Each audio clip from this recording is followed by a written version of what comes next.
Ibu, puji nama Tuhan karena kita bisa hadir pada pagi hari ini. Itu berkat kasih kemurahan Tuhan. Amin. Semua sehat atau ada yang sakit? Kalau ada yang sakit, percaya Tuhan menyembuhkan engkau saat firman Tuhan berlangsung. Dan dengan iman yang sungguh kepada Tuhan. Nah, pagi hari ini kita mau melihat seorang tokoh yang dipilih menjadi orang penting di suatu negara. Mungkin hal ini kita sering dengar tentang siapa itu Esther. Ya, dia merupakan tokoh yang terkenal dalam Alkitab, di mana hal yang dia terima itu sangat-sangat luar biasa dalam hidupnya. Saya mau mengajak kita membuka Esther pasal yang kedua. Ayat pertama saya bacakan buat kita. Esther diangkat menjadi ratu. Sesudah peristiwa-peristiwa ini, setelah kepanasan murka Raja Ahasweros surut, terkenanglah Baginda kepada Wasti dan yang dilakukannya, dan kepada apa yang diputuskan atasnya. Maka sembah para biduanda, raja yang bertugas pada Baginda. Hendaklah orang mencari bagi raja gadis-gadis, yaitu anak-anak dara yang elok rupanya. Hendaklah raja menempatkan kuasa-kuasa di segenap daerah kerajaannya, supaya mereka mengumpulkan semua gadis, anak-anak dara yang elok rupanya, di dalam benteng Susan, di balai perempuan, di bawah pengawasan Hegai, sida-sida raja, penjaga para perempuan. Hendaklah diberikan wangi-wangian kepada mereka, dan gadis yang terbaik pada pemandangan raja, baiklah dia menjadi ratu ganti Wasti. Hal itu dipandang baik oleh raja, lalu dilakukannya. Sampai di sini dulu, Bapak Ibu serta saudara. Kalau kita perhatikan, kenapa Esther dipilih nantinya menjadi pengganti dari Ratu Wasti. Kilas balik sedikit tentang sikap Ratu Wasti dan suaminya Raja Ahasweros. Kalau kita perhatikan di pasal yang pertama, ayat 3 dikatakan begini. Pada tahun yang ketiga dalam pemerintahannya, maksudnya Ahasweros setelah jadi raja, diadakanlah oleh Baginda perjamuan bagi semua pembesar dan pegawainya, tentara Persia dan Media, kaum bangsawan dan pembesar daerah hadir di hadapan raja. Di samping itu, Baginda memamerkan kekayaan kemuliaan kerajaannya dan keindahan kebesarannya yang bersemarak berhari-hari lamanya, sampai 180 hari. Setelah genap hari-hari itu, maka raja mengadakan perjamuan lagi 7 hari lamanya bagi seluruh rakyatnya yang terdapat di dalam benteng Susan, daripada orang besar sampai kepada orang kecil, bertempat di pelataran yang ada di taman istana raja. Nah, Bapak Ibu serta saudara yang dikasihi oleh Kristus Yesus, kita membaca tadi bagaimana Raja Ahasweros berkuasa. Dan pada tahun yang ketiga pemerintahannya, Raja Ahasweros ada kebiasaan pada zaman itu untuk memamerkan kekayaan, harta yang dia miliki dalam istananya. Dan tidak ketinggalan juga dia memamerkan istrinya. Karena saya percaya menjadi istri seorang raja itu tidak mungkin sembarang wanita. Tidak mungkin wanita yang tidak cantik. Nah, saat itu Raja Ahasweros memiliki seorang istri. Istri pertamanya yaitu Ratu Wasti. Ratu Wasti adalah sesuai dengan namanya. Kalau nama Wasti itu atau Vasti itu bahasa Persia kuno, artinya yang diinginkan atau yang terbaik. Jadi yang diinginkan, seorang laki-laki akan menjatuhkan pilihannya terhadap seorang wanita yang diinginkannya. Betul ya? Bagi kita yang sudah berkeluarga, kan kita menikah sama pasangan kita karena kita yakin menjatuhkan pilihan kita kepadanya. Jadi Wasti ini orang yang diinginkan, yang terbaik. Jadi dari semua perempuan, dia yang terbaik sesuai dengan namanya. Jadi kalau menurut saya, kecantikan itu juga relatif loh. Karena cantik di mata Ahasuerus belum tentu cantik di mata laki-laki lain. Betul ya? Pasangan kita, suami kita, dia mau menikah dengan kita karena dia lihat kita cantik, walaupun di mata orang belum tentu cantik. Jadi cantik itu relatif. Tetapi saat itu Raja Ahasuerus mengundang semua pembesar-pembesar dari daerah-daerah lain. Ya, kita tahu bahwa ada 127 provinsi yang dikuasai oleh Ahasuerus, dan dia pamerkan kekayaannya yang ada di istana. Dia menjamu para pembesar-pembesar saat itu. Bahkan dikatakan selama 180 hari. 180 hari sama dengan berapa bulan itu? 1 bulan 30, berarti 6 bulan. Ya, selama 6 bulan mau makan minum. Ya, minuman keras, semua disajikan, makanan-makanan yang spesial dikeluarkan semua. Apa yang raja nggak bisa buat? Dan dia juga mungkin saat itu berbincang dengan para pembesar. Biasa kan, yang mana istrimu? Karena waktu itu Ratu Wasti itu nggak boleh ada saat itu sebelum dipanggil oleh suaminya, raja. Yang mana sih istrimu? Bukankah bapak-bapak kalau berkenalan sama temannya, ya, akan memperkenalkan istrinya. Oh, ini istri saya. Ini suami saya, sebaliknya seperti itu. Dan digoda-godain saat itu Raja Ahasuerus. Yang mana sih istrimu? Hartamu segini aja banyak loh. Pasti istrimu cantik. Dan pada waktu itu Raja Ahasuerus memerintahkan supaya Ratu Wasti dipanggil untuk datang di muka para pembesar-pembesar dan khalayak banyak. Bapak, Ibu, serta saudara, tetapi apa yang terjadi? Ratu Wasti dikatakan dia menolak, ya. Dia menolak untuk perintah raja ini. Selama ini mungkin Bapak Ibu hanya kita mendengar yang dibahas hanya mengenai kejelekan-kejelekan Ratu Wasti yang menolak apa yang diperintahkan suaminya kepadanya. Saya bukan mengajarkan nanti ibu-ibu di sini melawan suaminya, bukan ya. Tapi dilihat dari sisi lain. Ternyata setelah saya gali, saya pelajari bahwa Ratu Wasti punya alasan untuk menolak dipamerkan di depan khalayak banyak. Karena ada catatan yang menurut dia itu tidak pantas. Karena Ratu Wasti ingin dipamerkan dengan tanpa busana. Kebayang? Jadi ada hal-hal yang harus kita tolak di sana.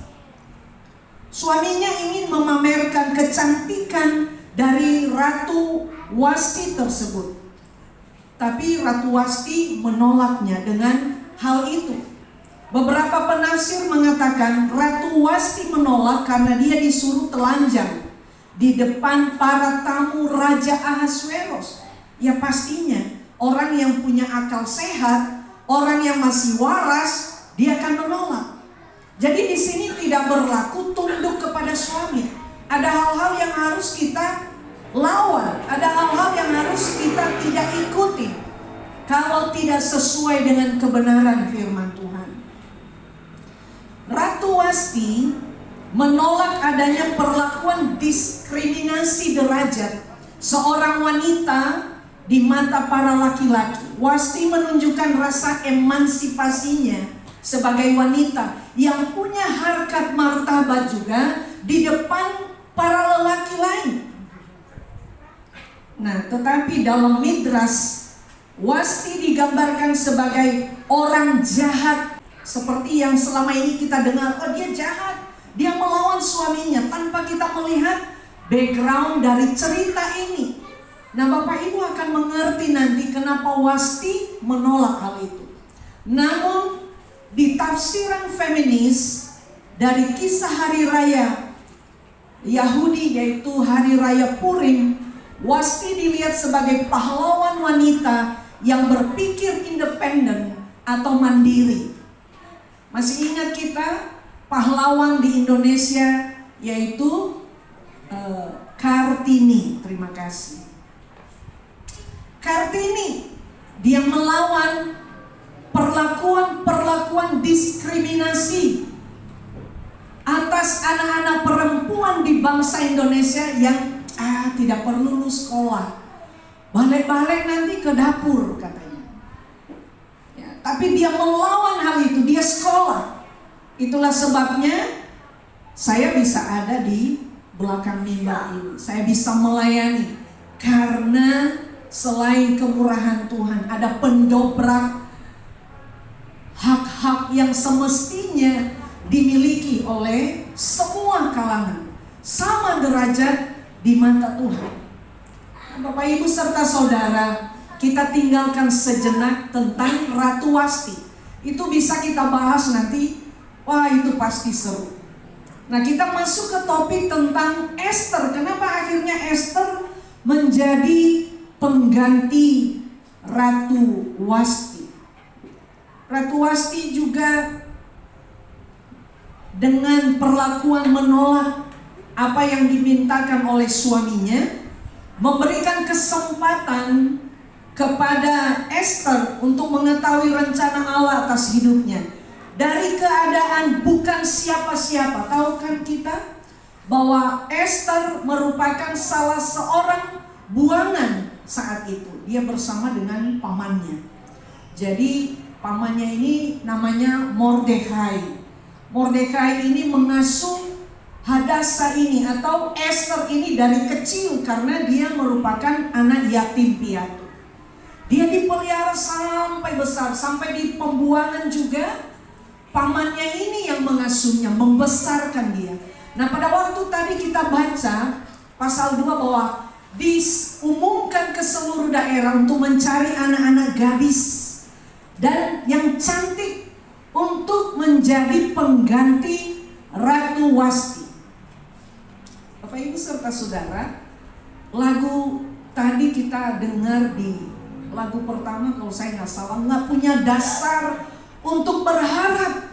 Esther ini nggak pernah ada pikirannya mau jadi apa. Sudah bisa diterima aja, sudah bisa diperlakukan secara adil saja dengan masyarakat penduduk asli. Itu bagi dia sudah luar biasa.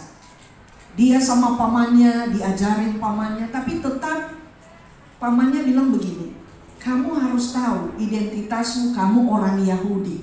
Dan kita ada di tengah-tengah orang yang bukan orang Yahudi. Jadi pamannya ini bisikin sama Esther, kamu tetap orang Yahudi, kita orang Yahudi, kita ada di pembuangan ini. Tapi jangan kasih tahu kalau kamu orang Yahudi. Karena memang ada diskriminasi.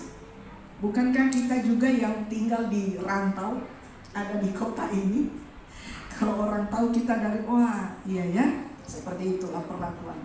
Kita ada di bangsa ini pun perlakuan yang dibuat bagi orang-orang percaya dengan orang-orang yang belum percaya berbeda sekali.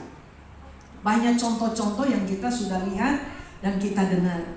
Nah, pada waktu dipilih, dikumpulkan anak-anak dara yang cantik-cantik, ya ada pengasuhnya di sana. Mereka dikasih wewangian. Bayangkan mereka aja dikasih wewangian. Wah, diurus sama orang-orang yang ditugaskan oleh raja 6 bulan loh. Kita hanya pakai parfum tadi ya.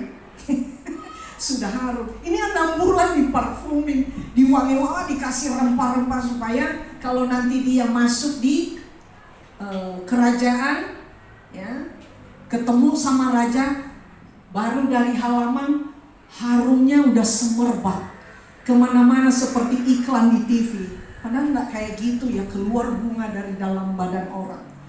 Nah, 6 bulan dipermak. Saudara yang dikasih, Esther ini dipilih menjadi ratu, kira-kira saingannya berapa orang? Ada berapa? Puluhan? Ribuan? Jutaan? Miliaran? Tetapi Tuhan yang buat mata raja hanya tertuju kepada yang namanya Esther.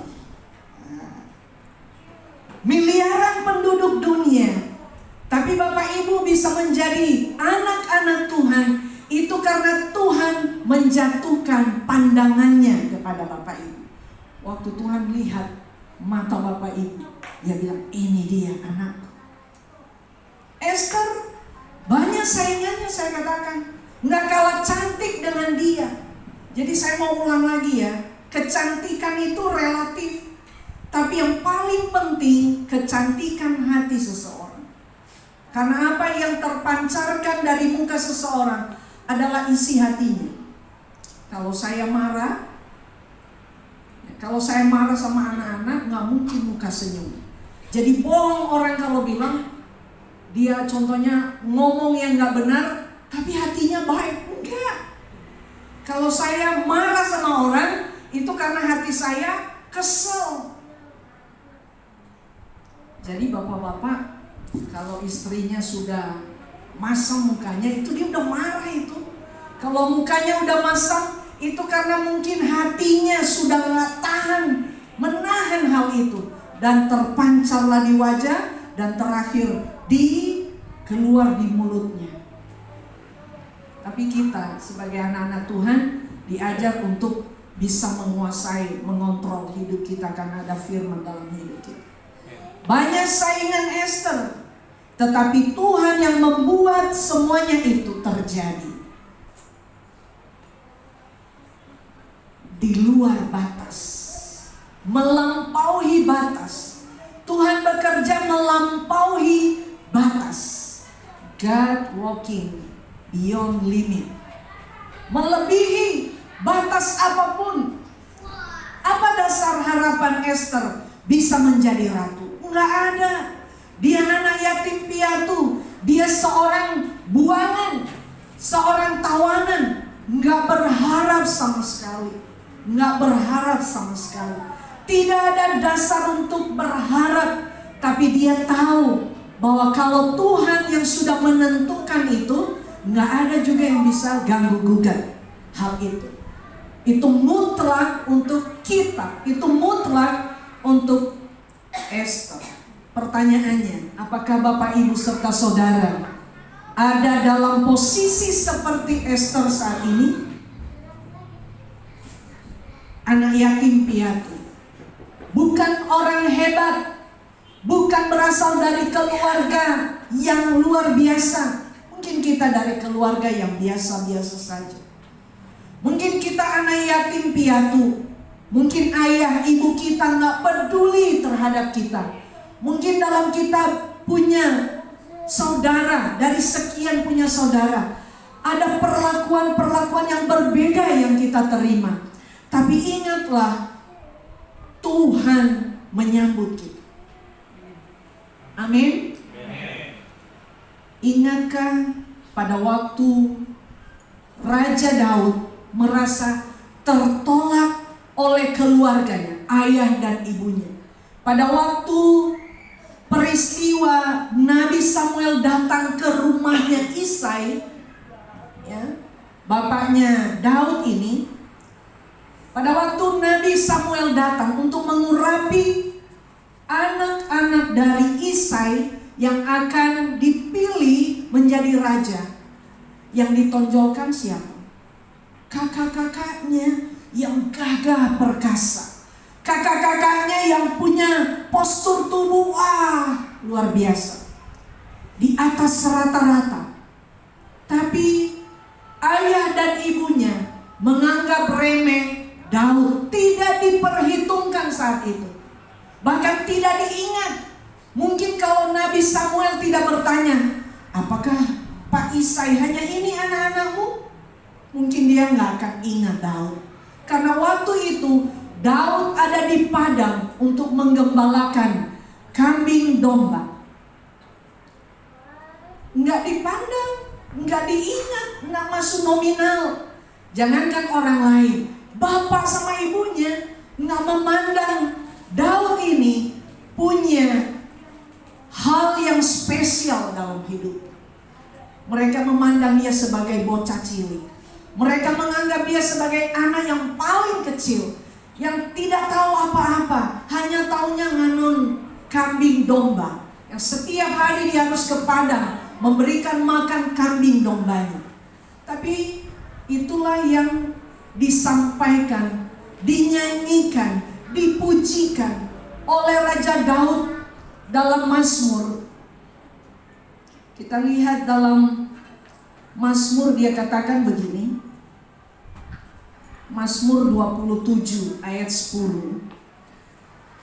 Sekalipun ayah dan ibuku melupakanku, menolakku, tidak mengindahkanku, namun ada Tuhan yang menyambutku. Bapak Ibu serta saudara, Tuhan selalu menyambut orang-orang yang rendah hati di hadapan Tuhan. Ini adalah latar belakang Raja Daud mengatakan, sekalipun ayahku dan ibuku melupakanku, namun Allah menyambutku. Allah menyambut kita semua. Nggak usah peduli orang mau bilang apa. Mungkin kita punya saudara yang kaya, mungkin kita punya keluarga yang terpandang. Tapi pada saat mungkin kita membutuhkan bantuan mereka, tangan tidak terulur. Bapak Ibu nggak usah kaget. Itu bukan hanya kepada Bapak Ibu terjadinya, tapi itu sudah terjadi kepada Raja Daud pada waktu dia belum siapa-siapa. Pada waktu Daud yang bocil ini masih bau kambing domba, karena setiap hari dia bergelut dengan kambing itu. Boro-boro harum, boro-boro pakai parfum. Mungkin mandi pun nggak keuber, nggak sempat. Karena bapaknya mungkin, ayo kasih makan kambing domba kita, nanti lari. Apakah kita sedang merasakan hal itu saat ini? Apakah Bapak Ibu menganggap bahwa Tuhan gak ada yang peduli sama saya? Tuhan, kenapa Tuhan membiarkan ini terjadi? Hal yang perlu kita lakukan dalam hidup kita seperti Esther. Esther ini selalu dengar-dengaran akan perkataan pamannya. Apa yang dikatakan pamannya? Jangan kasih tahu kamu orang Yahudi ya. Jangan kasih tahu asal usulmu. Udah lakukan yang begini aja. Kalau nanti ya orang-orang yang ditugaskan ingin membuat kamu begini supaya kamu pada waktu berhadapan dengan raja, udah ikutin aja, ikutin saja. Ternyata taat itu punya harga yang luar biasa. Pada waktu taat, tidak komplain apa-apa, dengan cara yang Tuhan izinkan terjadi dalam hidup kita, maka hasilnya juga tidak akan mengecewakan. Esther dipelihara sama orang-orang yang mempersiapkan dia berjumpa dengan raja. Dan saat itu dia mendapat perkenanan. Seperti tadi saya katakan, Allah bekerja dalam situasi yang tidak terbatas. Daud yang kedua, yang kita lakukan saat kita mengalami hal-hal perlakuan tidak baik dalam hidup kita. Yang kedua, seperti Daud yang tidak tenggelam dalam kepahitan, tidak tenggelam dalam kekecewaan, sakit hati kepada orang tuanya, mungkin kakak-kakaknya, tapi ia datang kepada Tuhan sebagai pembela dalam hidupnya. Mungkin kita sedang merasakan satu. Mungkin ada di antara kita, Tuhan, aku gak pernah diperlakukan baik sama ayah dan ibuku. Aku gak pernah dipeluk oleh ayah dan ibuku. Aku gak pernah dibanggakan terhadap orang lain. Tetapi ingat, Tuhan menyambut kita asal kita mau datang kepadanya, kita mau lari kepadanya. Jangan seperti Yudas Iskariot, ada penyesalan pada waktu dia melakukan hal yang tidak baik terhadap gurunya, tetapi celakanya dia tidak kembali kepada Tuhan. Dia terhanyut dalam penyesalan yang tiada habis. Dia menyesal, tetapi penyesalan yang sia-sia, tanpa perubahan dalam hidup. Mari kita datang sama Tuhan saat sekeliling kita nggak memberi respon. Kita menangis mungkin, Tuhan, ini Tuhan, hidupku kau seperti ini. Tuhan, nasibku kau seperti ini. Tapi Tuhan berkata, datanglah kepadaku, aku akan memberikan kelegaan kepadamu. Saudara yang kekasih, yang ketiga, apa yang perlu kita lakukan pada waktu kita mendapat perlakuan-perlakuan yang tidak baik, supaya kita mendapat perkenanan kepada Tuhan? Nantikan tanda dari Tuhan saat saudara dijatuhkan pilihan Tuhan atas hidupmu. Seperti Esther menantikan saat-saat atau detik-detik waktu Raja Ahasweros menaruhkan mahkota kerajaan di atas kepalanya. Menantikan itu dari sekian yang lewat, anak-anak darah yang cantik, semua harum, perlakuannya sama semua. Tetapi kenapa Esther? Jangan lupa Bapak Ibu, bahwa Allah bisa membalikkan segala keadaan. Apa yang mustahil bagi Esther, apa yang mustahil bagi saya, apa yang mustahil bagi Bapak Ibu, tidak ada yang mustahil bagi Tuhan. Kalau Allah melaksanakannya, itu pasti terjadi. Jadi pada waktunya, pada tepat waktunya, saat-saat sudah mepet pun, Tuhan bisa lakukan itu atas hidup kita. Contoh dari Ratu Esther, dia berpasrah kepada Tuhan. Dia melakukan hal yang diperintahkan oleh pamannya. Dia tidak protes. Kalau kita mau melihat kuasa Allah terjadi dalam hidup kita, mari kita tidak protes. Mari kita menurut kepada Tuhan. Mari kita lakukan bagian kita. Katakan, selebihnya Tuhan, kuserahkan kepadamu. Aku udah mengerjakan bagianku. Aku udah bekerja setiap hari. Aku udah sekolah setiap hari. Aku udah kuliah Tuhan. Saya udah belajar Tuhan. Tapi biar selebihnya Tuhan yang lakukan. Tuhan yang akan berperkara. Tuhan akan melakukan lebih dari apa yang mampu aku lakukan. Itu yang terbaik dalam hidup kita. Kebenaran firman Tuhan pagi ini, yang pertama, beri hidup kita dituntun oleh Tuhan. Mari kita mengikuti hal-hal yang Tuhan mau dalam hidup kita. Karena Tuhan lebih tahu apa yang terbaik, supaya rencana Allah yang Dia sudah susun atas hidup kita itu terlaksana. Puji nama Tuhan. Demikian firman Tuhan. Biarlah firman Tuhan menjadi berkat bagi kita semua. Amin.